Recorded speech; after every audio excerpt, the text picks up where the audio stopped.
Nous avons un magnifique sujet pour cet après-midi. Quel rôle pour la finance participative dans le développement des territoires? Alors pourquoi c'est un magnifique sujet? Parce qu'on a pu vérifier la réalité déjà sur le terrain, la réalité pratique de la concrétisation du rêve de la finance participative.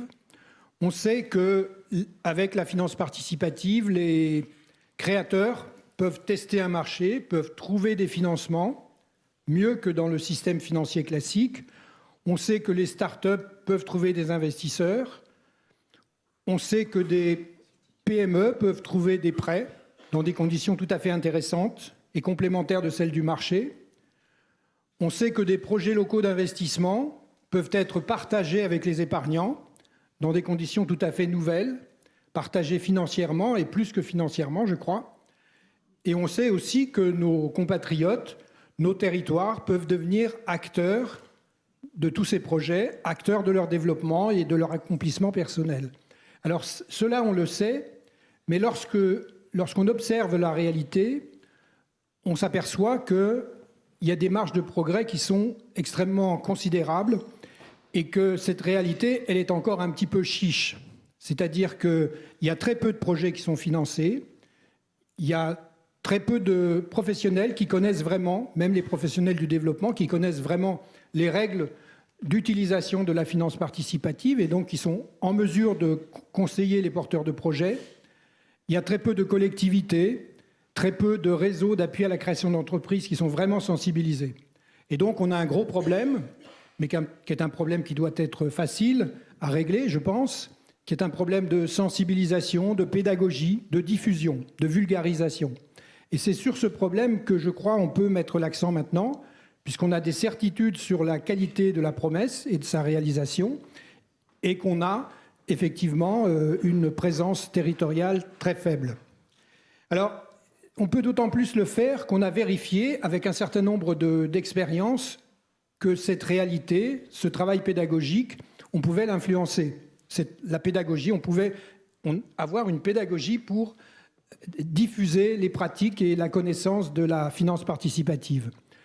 Dès le début, d'ailleurs, on a vu avec le parc naturel de Chevreuse, il y a déjà 3-4 ans, l'implication d'un agent de ce parc qui a permis de financer des projets, de faire financer des projets par la finance participative grâce à un partenariat avec une plateforme. Et on a vu à l'occasion que cette implication d'un acteur territorial permettait de multiplier le nombre de projets du territoire sur les plateformes et permettait également d'avoir un taux de succès des projets présentés beaucoup plus important, c'est-à-dire plus de projets financés que lorsqu'il n'y a pas ce type de soutien. Et puis on a une expérience récente et très forte avec la Corrèze. Ce département a décidé en juin dernier de miser sur la finance participative pour son développement, pour le financement de projets d'entreprises, de projets d'associations, de projets tous azimuts, enfin tous les projets que peut financer la finance participative.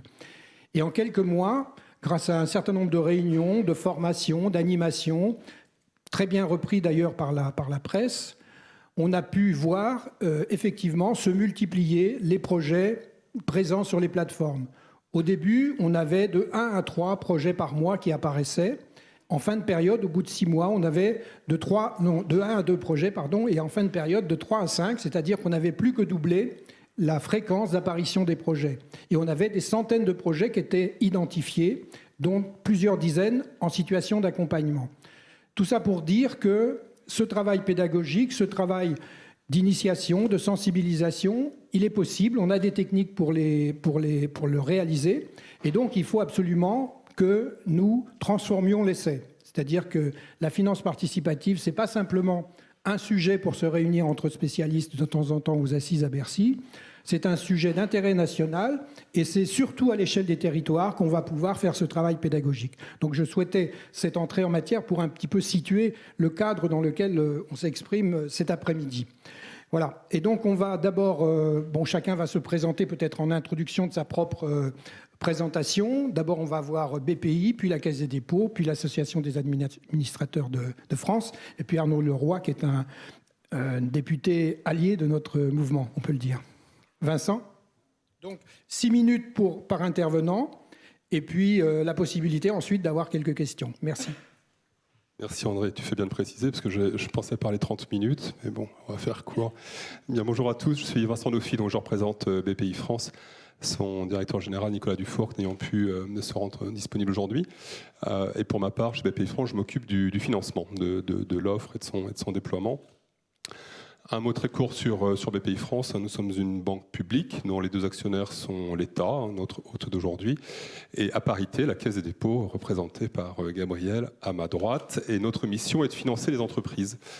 Nous finançons sous différentes formes à peu près 80 000 projets d'entreprises par an de façon directe, c'est-à-dire qu'on fait du prêt, on fait des prises de participation, ou indirecte, c'est-à-dire qu'on garantit les banques qui financent les entreprises.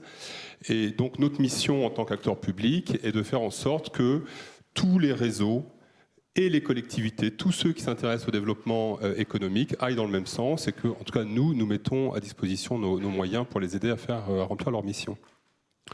Donc, en pratique, nous faisons beaucoup d'interventions en direct, je dirais tout seul avec les banques, mais nous faisons également beaucoup d'interventions en partenariat avec les collectivités, notamment les conseils régionaux, qui sont en train de se reconfigurer, puisque les conseils régionaux créent avec notre ingénierie des fonds de garantie ou des fonds d'innovation qui permettent, au-delà de l'offre de financement public national, de financer telle ou telle particularité régionale ou priorité régionale, tout simplement. Alors, pour en revenir au crowdfunding maintenant, il me reste quoi, 3 minutes ? Depuis 2013, en fait, on s'est dit que le crowdfunding était un moyen très complémentaire de ce qui existait déjà et très efficace pour financer les entreprises. Et d'ailleurs, on se rend compte quand on croise nos fichiers avec les crowdlenders ou les plateformes de crowd equity que bien souvent, les entreprises qui font des collectes de crowdfunding sont déjà des clients, des emprunteurs ou des entreprises investies par BPI France, donc on est bien sur les mêmes marchés et tout à fait partenaires. Donc pour aider, je suis entièrement d'accord, il y a un souci en tout cas on a un enjeu d'évangélisation devant nous, il faut que vraiment tout le monde ait le crowdfunding en tête, y compris les collectivités, y compris les locaux.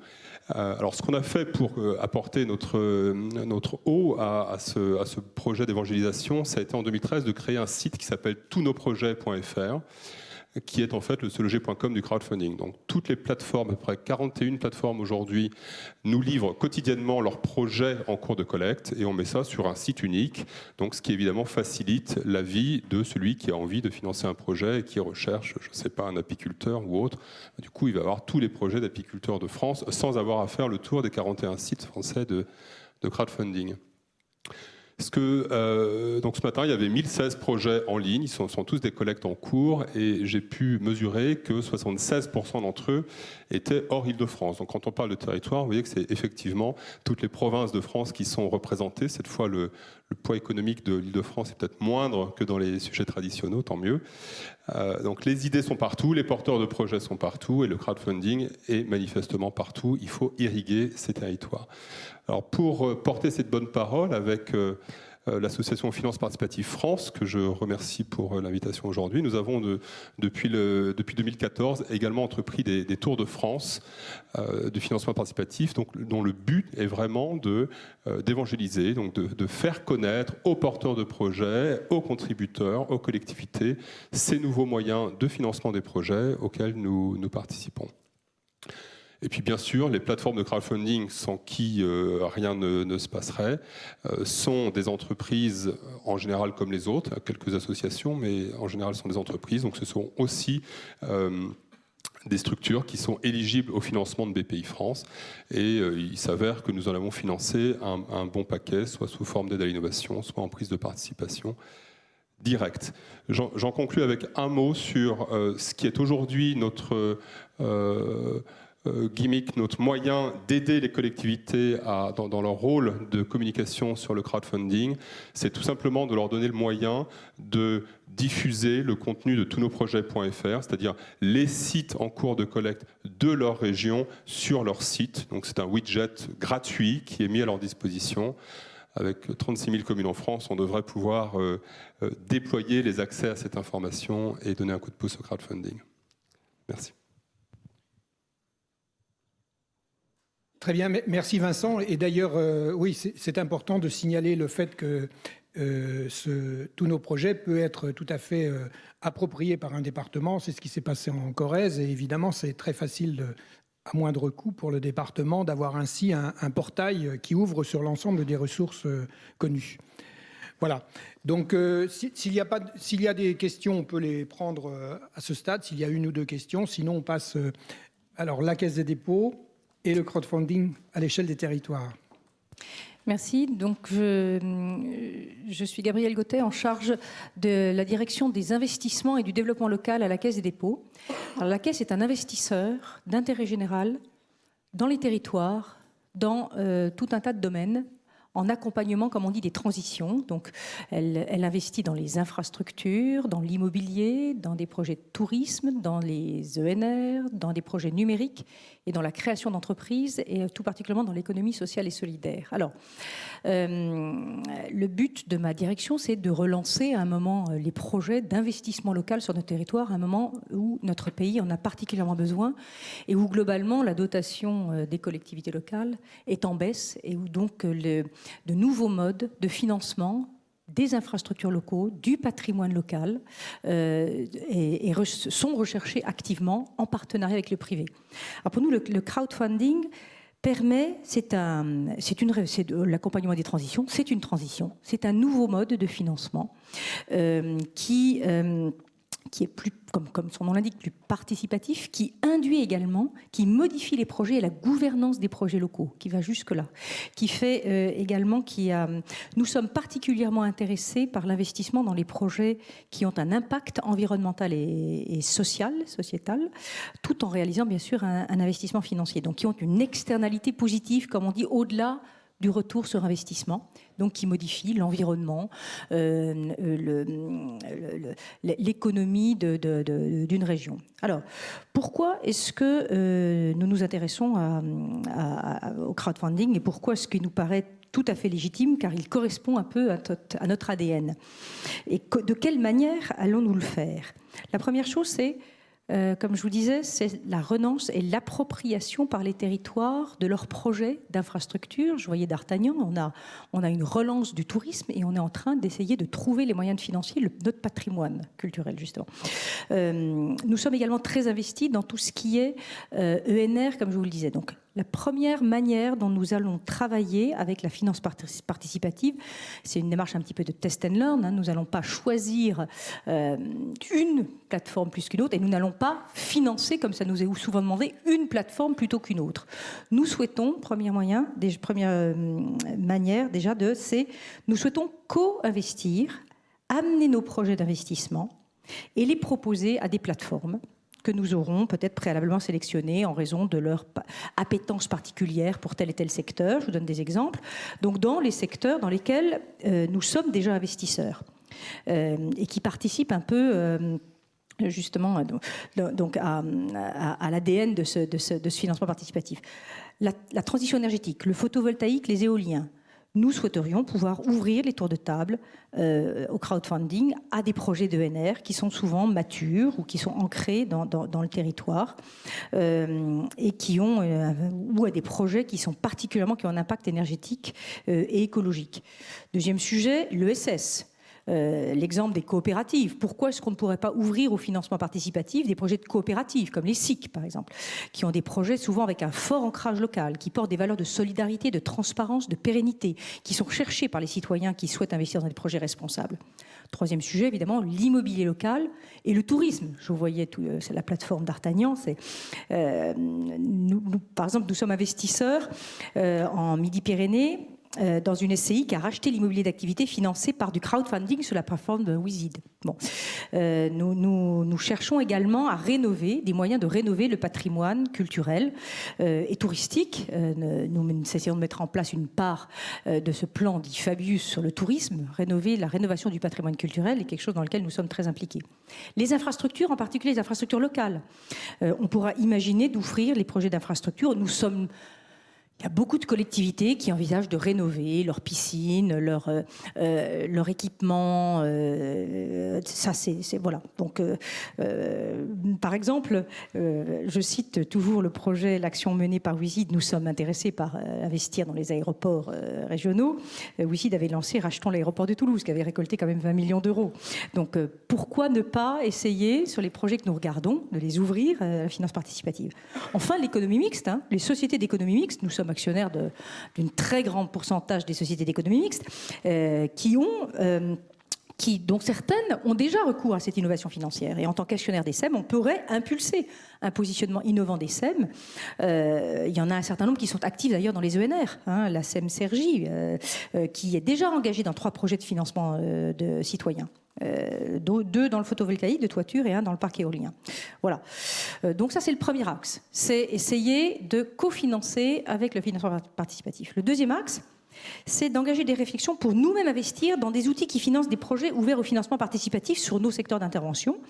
Donc, c'est structurer et abonder des outils de co-crowdfunding. Ce n'est pas forcément directement dans des plateformes de crowdfunding, mais dans des projets qui ont d'intérêt général, qui ont pour objectif d'accompagner ces projets sur les territoires en faisant appel au crowdfunding.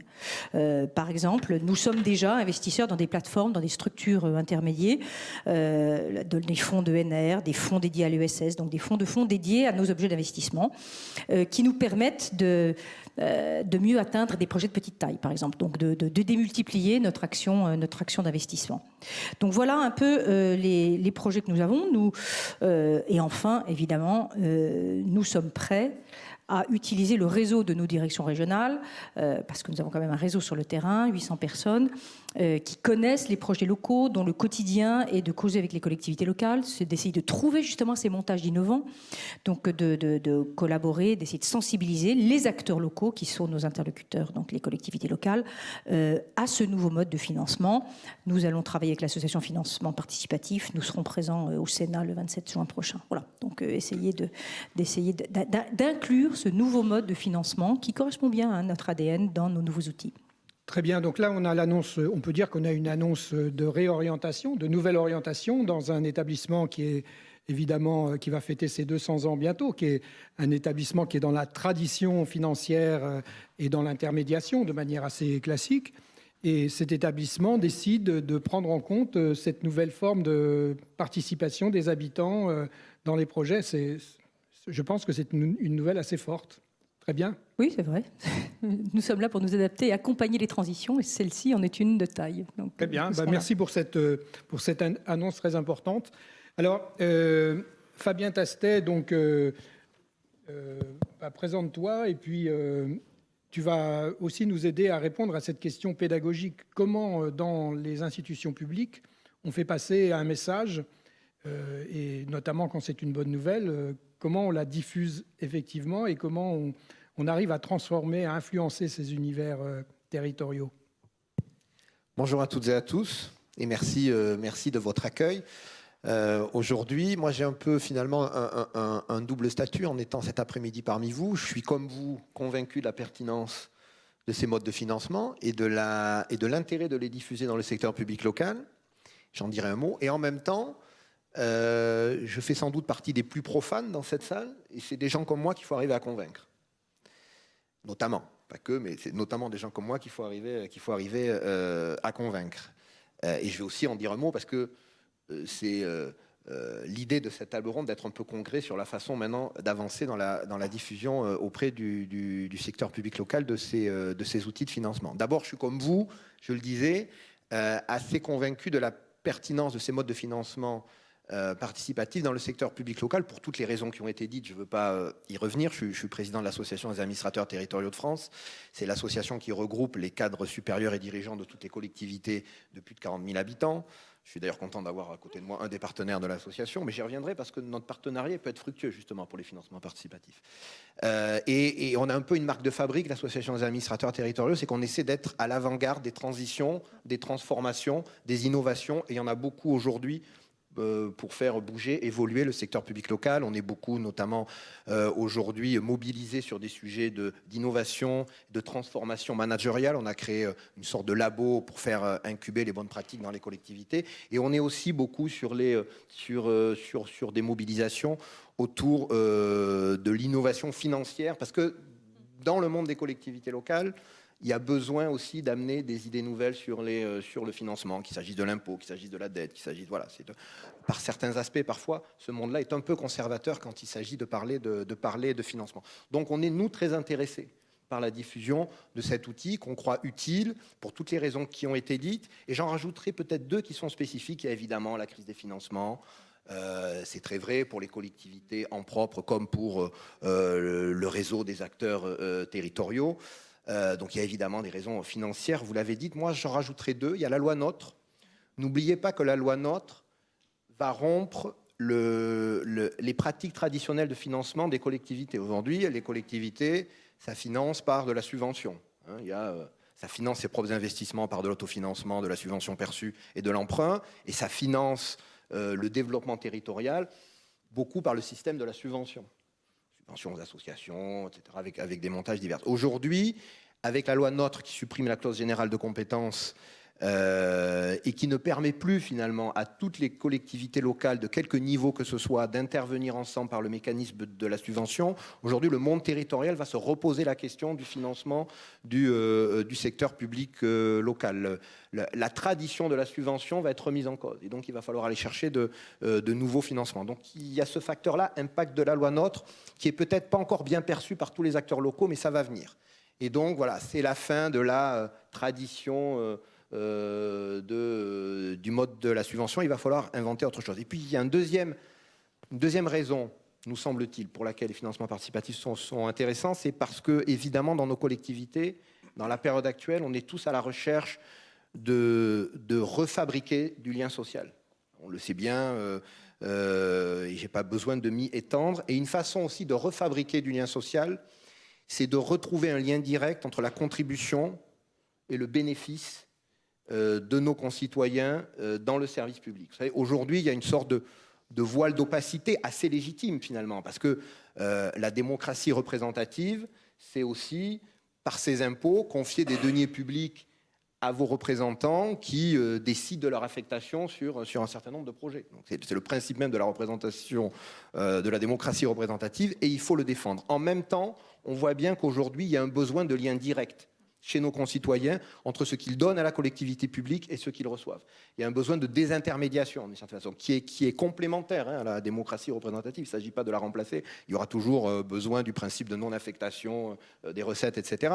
Mais il y a sans doute besoin, à côté, pour nourrir cette démocratie représentative, de faire émerger aussi un principe de lien direct entre ce qu'on donne et ce qu'on reçoit. Et les financements participatifs permettent de faire ça, et que ce soit dans des quartiers en politique de la ville ou que ce soit dans des zones rurales, je crois que ce lien direct, il peut être utile et il peut refabriquer du lien social, et on en a beaucoup besoin dans la période actuelle. Donc voilà pourquoi vous trouverez dans ce combat-là, à vos côtés, l'Association des administrateurs territoriaux de France, parce qu'on est là sur une nouvelle frontière qu'il faut qu'on arrive à concrétiser avec vous. Alors ensuite, c'est ma deuxième casquette. Moi, je fais partie des gens qu'il faut convaincre. C'est des gens comme moi qu'il faut convaincre. Alors moi, moins que les autres, parce que vous avez vu que j'étais avancé finalement dans ma réflexion, dans ma conversion, dans mon acculturation. Et c'est globalement des gens comme moi qu'il faut convaincre. Il faut d'abord convaincre ceux qui décident, c'est-à-dire les élus. Ensuite, il faut convaincre des cadres dirigeants et territoriaux. Ensuite, il faut convaincre des opérateurs du développement territorial. Et ça se fait. C'est pas parce qu'une idée est bonne qu'elle apparaît avec évidence en un mois à l'esprit de tous. Ça, je crois qu'on en est tous convaincus. Donc, il y a un vrai travail de fond à organiser pour que ce sujet ne soit plus un sujet d'initié. Permettez-moi de vous dire qu'il me semble que c'est encore un sujet d'initié. C'est un sujet encore confidentiel, malgré les excellents résultats que vous évoquiez, malgré la journée d'aujourd'hui, malgré les liens qui se tissent. C'est encore un sujet confidentiel. Moi, je ne monte pas aujourd'hui dans ma collectivité une réunion sur ce sujet. Enfin, je peux la monter, mais je vais pas. Les gens vont me dire, oui, d'accord, mais on a peut-être d'autres sujets en ce moment. On construit un territoire, c'est le Grand Paris. On est un des 12 grands territoires. Je suis DGS d'un des 12 grands territoires du Grand Paris. Donc, je ne mobilise pas des élus d'abord et des cadres aujourd'hui sur ce sujet. Donc, il y a un travail à faire. Il faut peut-être regarder les expériences aussi. de dispositifs innovants qui ont finalement progressé, se sont installés dans le paysage du secteur public local. Moi, je cite souvent cet exemple, on le trouve bon ou pas, mais moi, je trouve quand même qu'il y a un parallèle méthodologique peut-être, c'est la création de l'Agence France Locale. Vous connaissez tous l'Agence France Locale, qui est construite sur le modèle nordique. C'est en gros la banque des collectivités locales pour les collectivités locales. Et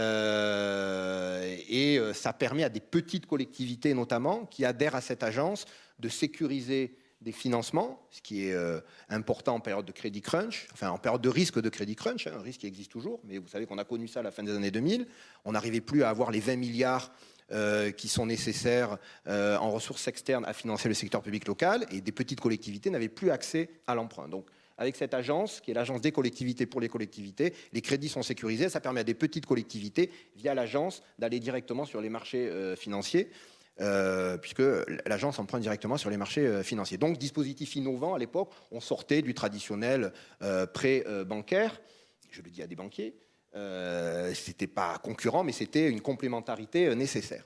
L'Agence France Locale, on était 12 pionniers au début, 12 collectivités pionnières qui ont créé l'agence. Aujourd'hui, il y a 147 adhérents à l'Agence France Locale. Voilà. Et ça s'est fait en 3 ans. Donc après, on aime l'AFL ou pas, c'est pas le sujet. Mais je trouve que la méthode est intéressante. Voilà, on est parti d'un sujet qui était là aussi assez confidentiel, c'était un financement alternatif au prêt traditionnel, et en 3 ans, on a bâti un outil qui est maintenant partagé par le plus grand nombre. Comment je pense qu'on va y revenir dans le débat, mais incontestablement, en sortant le sujet de sa confidentialité, en bâtissant des partenariats avec tous les acteurs de l'écosystème local.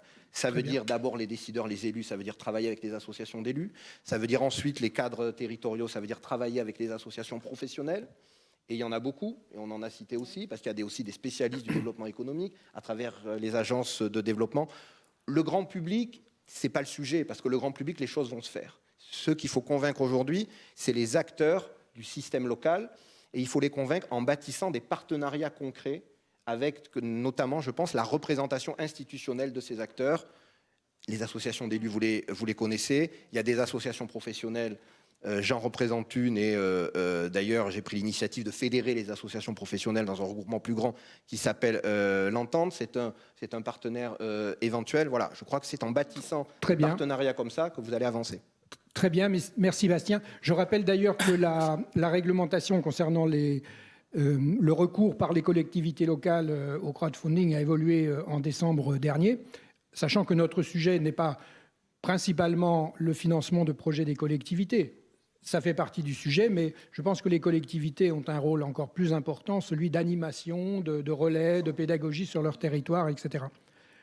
Alors, Arnaud Leroy, si vous voulez nous réagir par rapport à ces propositions. Je rappelle que vous avez été vous êtes toujours d'ailleurs un supporter des activités de financement participatif France et du crowdfunding en général, en relayant un certain nombre d'amendements, en convainquant vos collègues de la pertinence de ce sujet et de son intérêt pour notre pays. Écoutez, merci beaucoup déjà de l'invitation et de pouvoir m'exprimer. Pour pouvoir m'exprimer, moi je rebondirais sur 2-3 choses, parce que je crois qu'honnêtement, pour moi, la cible du financement participatif, en tout cas en France, aujourd'hui, et pour au moins la décennie à venir, elle est quand même du côté du privé. Et moi, sur l'aménagement du territoire dont je veux parler, même si je suis un élu exotique venant des Français de l'étranger, je suis très impliqué dans la région sud-ouest, côté d'Alain Rousset, et ce qui m'importe, moi, c'est justement d'avoir des outils pour pouvoir, et on a eu le cas récemment, aider un garagiste qui veut s'agrandir, de trouver de l'argent pour éventuellement racheter soit son concurrent qui part à la retraite, parce qu'il y a ça aussi qu'il faut voir, c'est qu'on a aussi une génération de patrons, et je crois que c'est aussi un des éléments de résistance au financement participatif en France. Il y a un aspect générationnel qu'il ne faut pas non plus nier sur la pénétration de ce mode de financement. Donc moi, ce qui m'importe, c'est justement de trouver une solution à des failles de marché, parce que vous n'êtes pas sans savoir, et je pense que la BPI peut en témoigner. J'ai été rapporteur lorsqu'on a créé la BPI avec Guillaume Bachelet sur tout le volet aménagement du territoire, développement durable. Donc, on avait déjà posé cette question, notamment de la transmission, des prises de participation. Donc, aujourd'hui, vous avez un sujet, quand vous êtes un petit entrepreneur dans une région qui n'est peut-être pas l'Île-de-France, pour trouver un financement entre 70 000 et 150 000 euros.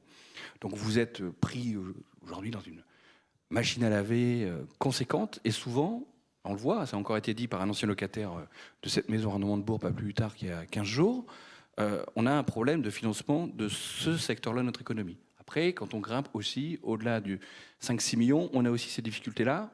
Et je reviendrai sur cette question-là par la suite. Donc moi, je pense que l'outil et l'intérêt majeur aujourd'hui du financement participatif, il est pour combler ces failles de marché-là, notamment dans le financement des entreprises. Et pas du tout avec un regard négatif pour les diverses expériences ou tentatives, que ce soit d'Artagnan, Boltington, qui fait d'ailleurs un partenariat avec la CCI de Pau-Béarn. Donc je pense qu'il y a différents, on verra par la suite peut-être au niveau réglementaire, il y a différents domaines. Mais en tout cas, moi, ce qui m'intéresse dans le financement participatif aujourd'hui, c'est principalement le financement de l'activité économique. Donc ça permet d'ancrer sur le territoire. Donc réponse à une faille de marché. Donc moi, le combat que j'ai mené depuis que j'ai rencontré les responsables de la fédération, c'est essayer de combler les failles législatives en ayant l'ambition d'aligner la France sur ce qui se pratique à l'étranger et pas plus loin qu'au-delà de la Manche, à savoir en Angleterre. Ça a été dit tout à l'heure par le responsable de Kiss Bank, si j'ai bien compris. On a un problème, c'est qu'en France, on dit ça marche très bien, mais quand vous regardez les volumes d'affaires concernés, on est quand même à 1/10 de ce qui se passe en Angleterre. Donc moi, je continue ma petite quête avec mon petit bâton de pèlerin, loi Macron, prochainement la loi Sapin 2, pour qu'on essaie de faire avancer ces questions-là, qu'on essaie de tirer au maximum le bénéfice des textes européens qui donnent des crédits. Ce matin, je crois que Emmanuel Macron a fait des annonces là-dessus, mais en tout cas qui donnent des plafonds, qui donnent des possibilités. Et je crois que la France se devrait de les mettre en place à tous les niveaux. Alors, moi, j'ai vécu la résistance face à ça. C'est ça aussi qu'il faut savoir. C'est qu'on a beau se dire le financement participatif, c'est très bien, les échos peuvent faire des suppléments. Après, on a une résistance interne dans notre appareil, en France, et je crois que c'est important aujourd'hui que la BPI, j'en avais parlé avec M. Dufourc lors de l'évaluation de la BPI à l'Assemblée nationale, quel regard il portait, c'était il y a 1 an et demi, sur le financement participatif. Il m'avait dit, écoutez, nous, je vais vous faire une confidence, moi, c'est un des domaines sur lequel je suis le plus curieux et avide de connaissances, parce que ça va démarrer, il faut qu'on en soit. Donc ça, c'est quelque chose de positif. Il faudrait que l'ensemble des grandes banques françaises, et ça ne veut pas dire simplement en rachetant des plateformes ou prenant des participations, soient en capacité, peut-être en tant qu'assemblier, comme ça a été dit tout à l'heure, d'essayer de prendre une part à ça, et pas nécessairement par divers coups de fil à divers étages de la République, bloquer des processus de développement de cette finance participative. Donc moi, c'est mon combat. Avec le ministre Macron, qui a été, lors des débats de la loi Macron, extrêmement volontaire, mais avec des difficultés liées à la résistance aussi de cette noble maison qui s'appelle Bercy. Donc voilà, nous allons continuer, en tout cas je continuerai, parce que ça a été dit tout à l'heure, il y a une mission d'évangélisation à faire, et je revendique la question de l'aspect générationnel, c'est sans vouloir faire du jeunisme, je crois, et à l'instar du commerce par Internet ou du développement de la numérisation de l'économie, on est dans le même bateau en termes d'évangélisation. On est face à quelque chose d'inconnu, et donc il faut rassurer. Il faut rassurer aussi, et ça a été parfois un allié en manque, et il faut qu'on travaille beaucoup plus avec eux, les associations de consommateurs, qui sont assez puissantes dans notre pays quand elles veulent prendre en grippe un projet ou un sujet. Et moi, je crois que l'intérêt du financement participatif, c'est justement d'éviter le syndrome panneau solaire ou X vente de démarchage à domicile. Il y a ces problématiques-là, parce qu'il y a quand même beaucoup de démarchage qui est fait par Internet, donc ça donne quand même, il y a une désintermédiation qui peut être intéressante, mais qui est aussi qui contient du risque. Et on le voit, je sais, j'avais rencontré votre collègue à la Caisse des dépôts et consignations qui justement s'occupait de ça et qui traquait notamment ces fameuses annonces de trading en ligne où vous pouvez devenir quasiment millionnaire en 15 jours. Il faut aussi qu'on s'adapte à ce besoin d'informations fiables pour les consommateurs, pour les rassurer. Et ça m'amène sur un point sur lequel je finirai, la question de l'ancrage territorial, pour revenir à la thématique de la table ronde. On a entendu tout à l'heure parler des ENR. Moi, je crois sincèrement qu'au-delà des grands projets, des grandes fermes qui coûtent plusieurs millions d'euros, on a parfois, et on le voit dans quelques petits villages, un sujet avec quelques mâts d'éoliennes. Il faut qu'on puisse, et nous on s'est battu avec quelques-uns dans la loi de transition énergétique, recourir au financement participatif pour financer tout ou partie de ces projets-là. C'est aussi les conditions de l'acceptabilité de certains projets dans notre territoire. Alors ça veut dire qu'on explique aux gens qui vont avoir un petit peu un retour sur investissement. Donc ça, c'est un élément important. Et je voyais que vous avez le crédit coopératif en partenaire. Donc moi, c'est une banque que je connais bien. Je me souviens qu'ils avaient développé il y a quelque temps un produit d'investissement local aussi. Donc vous faisiez des dépôts pour investir dans votre région. Donc vous saviez à l'époque où allait votre argent. Moi, je crois qu'il y a une vraie demande en France aujourd'hui de ça, de traçabilité pour que ce soit utile et pas simplement faire de l'assurance vie. Donc ça, le financement participatif peut vraiment y répondre. Donc voilà les combats qui restent à mener. Moi, si j'ai bon souvenir, les chiffres que j'ai en tête, c'est 160 millions d'euros l'année dernière levés sur l'ensemble des plateformes pour les financements. Non, ça c'était il y a 2 ans. L'an dernier, c'est 300. 300, écoutez, c'est positif. Et moi, j'espère qu'avant le changement de gouvernement qui était tout à l'heure annoncé par la personne dans une table ronde précédente, on sera au moins à 500 millions, parce qu'on a le retard est en train de s'accumuler avec la Grande-Bretagne. Je sais que l'Allemagne nous court après. On a des grands opérateurs, on a un grand pays, beaucoup de territoires. Et pour conclure sur la loi NOTRe, dont on a parlé tout à l'heure, qui donne une compétence exclusive aux régions. Donc vous savez, certaines régions ont été regroupées. Je crois que ça va mettre un peu de temps quand même à se mettre en œuvre. Mais honnêtement, dans l'année qui vient, je ne serais pas étonné qu'on ait de plus en plus de partenariats avec des plateformes pour aider. Parce que chaque région, que ce soit par BPI ou pas BPI, a une tradition de financement de l'activité économique dans son territoire. Et aujourd'hui, vous avez des régions où vous avez une somme de 7 à 8 millions d'habitants par région. Dorénavant, c'est à peu près la carte. Donc une puissance de frappe conséquente avec des métropoles puissantes. Donc beaucoup de régions, vous avez 2-3 grandes villes aujourd'hui qui comptent, avec des réseaux d'entrepreneurs, des réseaux de recherche universitaires, de financement.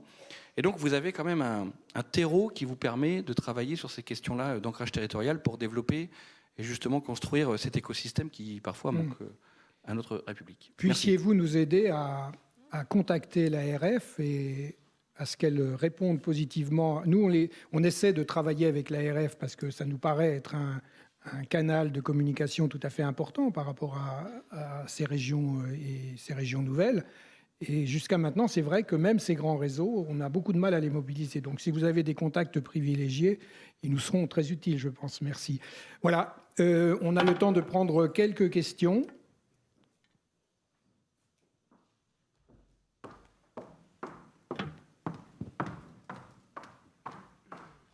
Donc des questions aussi brèves que possible, de façon à pouvoir distribuer au mieux la parole.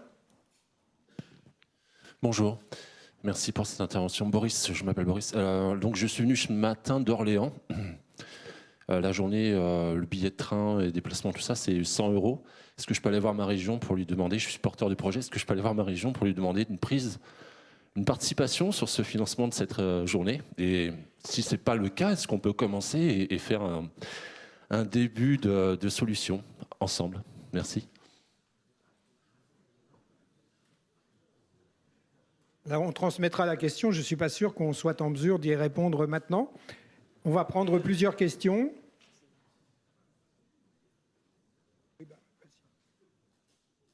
Oui, madame. Oui, bonjour, Marika Kubi. Donc, je suis du conseil départemental des Yvelines. J'ai le même problème que monsieur. Alors, je viens à mes frais. Et le conseil départemental ne connaît pas encore vraiment le crowdfunding, mais enfin, je compte bien faire remonter l'information par les tuyaux. Enfin, ça, c'est anecdotique. Non, je voulais savoir, est-ce qu'on peut envisager un projet territorial avec un montage, par exemple, finance participative, apport donc de la collectivité publique et aide d'un fonds européen? Parce qu'en fait, je travaille pour le Fonds social européen et d'autres fonds. OK, autre question? Oui, bonjour, Romain Delhomme de D'Artagnan. Vous avez parlé tout à l'heure d'outils pour faciliter les démarches des collectivités territoriales. Est-ce qu'on ne pourrait pas créer un dossier un peu simplifié avec des conventions de mandat appuyées par les politiques, appuyées par des acteurs comme BPI ou la Caisse des dépôts, justement pour accentuer la démarche et permettre en quelques lignes finalement des dossiers presque pré-remplis pour que ce soit beaucoup plus simple pour les acteurs qui ne connaissent pas forcément les lois et la réglementation et travailler tous ensemble de manière collective? OK, encore une? Monsieur.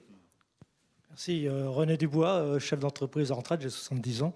Et j'ai anticipé un peu vos soucis là parce que j'ai repris mes études et je viens d'avoir mon master de finance et puis le diplôme de l'Institut de la haute finance. Et j'ai créé une plateforme qui s'appelle Ma Finance Locale. D'accord ? Alors, c'est à vous que je m'adresse parce que localement, en Haute-Picardie, à Saint-Quentin, j'ai rencontré des gens de BPI et pour toutes les structures, c'est un peu la même chose. Et on m'a dit, voyez avec Paris. Alors moi, j'avance, je crée, donc je vous lance un appel. Messieurs, je vous donnerai ma carte et il faut qu'on voit ensemble comment on peut dynamiser ce territoire qui, même s'il y a des politiques puissants, a besoin d'une aide maximum. Et donc je réponds parfaitement à vos soucis avec cet esprit de ma finance locale qui est géré par des chefs d'entreprise locaux. Merci. Très bien. Vincent, peut-être?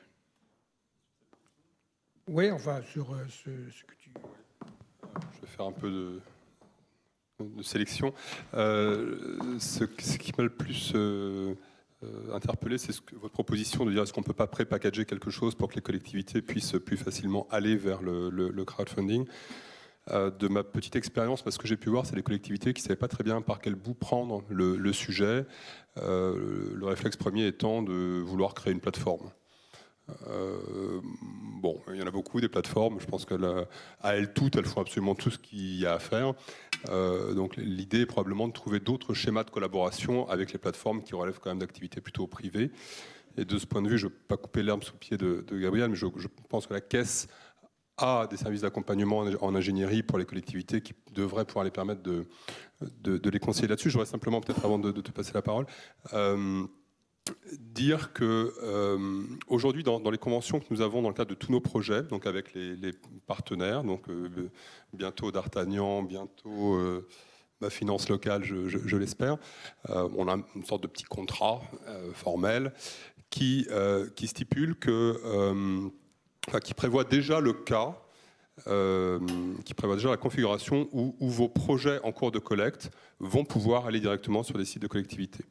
Quand c'est sur des sites autres que les collectivités, on va vous demander un double check, c'est-à-dire qu'il faut que vous soyez d'accord, il faut que l'autre site soit d'accord. Mais s'agissant des collectivités, c'est déjà prévu, c'est dans le dur, et on a besoin de demander l'autorisation à personne, c'est déjà prévu dans le contrat. Donc on est un petit peu déjà dans cette démarche facilitante. Non, merci Vincent. Oui, c'est exactement ce que je voulais dire. C'est que la tendance première d'un certain nombre de collectivités, malheureusement, est de vouloir créer leur propre outil. Et donc, c'est pas le sujet, en fait, à mon avis. Et c'est pour ça que nous, il y a un modèle économique que si les plateformes drainent un nombre suffisant, un flux suffisant de projets, donc elles atteindront leur point mort, en fait, il faudra une certaine concentration, même si il faut une diversité. Et donc, c'est pour ça que nous avons plutôt annoncé que nous en choisirions un certain nombre qui nous paraît suffisamment pérenne pour soit thématique, soit je ne sais pas arrêter, donc je ne peux pas faire d'annonce sur ce sujet, pour travailler avec elles et justement faire en sorte, puisque nous on travaille tous les jours avec les collectivités, qu'elles sachent qu'on les a pas référencées, mais qu'on les a choisies comme partenaires dans tel et tel domaine pour justement drainer de l'argent privé sur ces projets, en public-privé. Voilà. Mais c'est certainement notre rôle, et pas de les décourager, mais un peu de décourager les collectivités de créer leur propre plateforme, une par région et d'émietter, ça oui.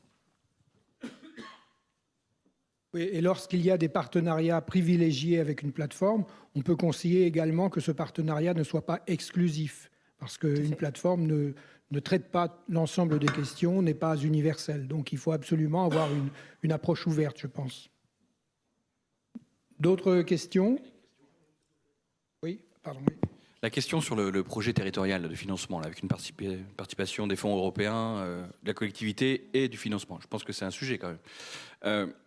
Moi, je vois une difficulté, c'est le temps que vous avez, notamment, pour remplir le dossier, ce que vous devez donner comme information, et le temps de la campagne, éventuellement, de levée de fonds de financement participatif, qui reste malgré tout un aléa. Même si le projet est bien ficelé, il y a quand même un risque de non-adhésion au projet. Moi, je reviens, je me permets, parce que je sais qu'on a le même sujet sur les cofinancements, BPI, banques, et quid des financements issus de plateformes participatives. Et je pense que pour une partie des entrepreneurs en France, c'est important aujourd'hui de pouvoir de savoir si la BPI va systématiquement, dorénavant, aider au financement si quelqu'un est allé chercher un financement via une plateforme.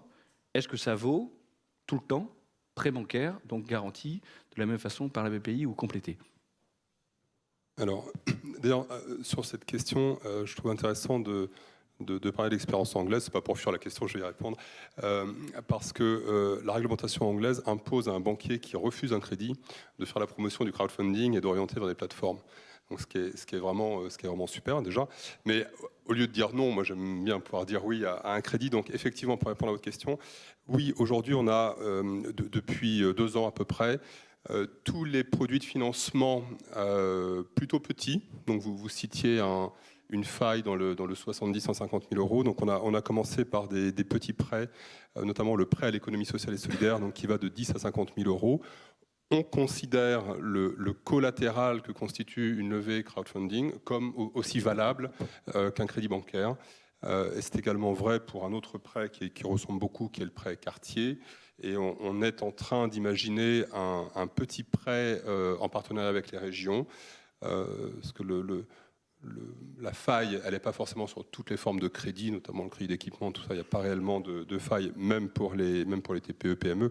En revanche, financer son BFR, ça c'est plus compliqué, ou financer l'immatériel. Donc ce serait un petit prêt fait avec les régions jusqu'à 50 000 euros, voire 100 000 euros avec les régions, et qui lui aussi, du coup, rentre bien dans le cadre de ces projets qui peuvent être cofinancés en crowdfunding. Donc c'est effectivement écrit dans nos tables de la loi qu'une collecte en crowdfunding en prêt, en revanche, ou en capital, vaut collatéral bancaire. On est au terme de la table ronde. Donc je rappelle le gros événement organisé par Financement Participatif France le 27 juin au Sénat. Donc on aura toute une journée consacrée aux partenariats territoriaux, à l'animation territoriale, avec analyse de toutes les expériences conduites par les plateformes, par les territoires, par les têtes de réseau d'accompagnement à la création d'activités. Et je pense qu'une journée ne sera pas trop, parce qu'il y a une grande diversité d'expériences, mais je crois qu'on a maintenant suffisamment de profondeur pour tirer les premiers enseignements.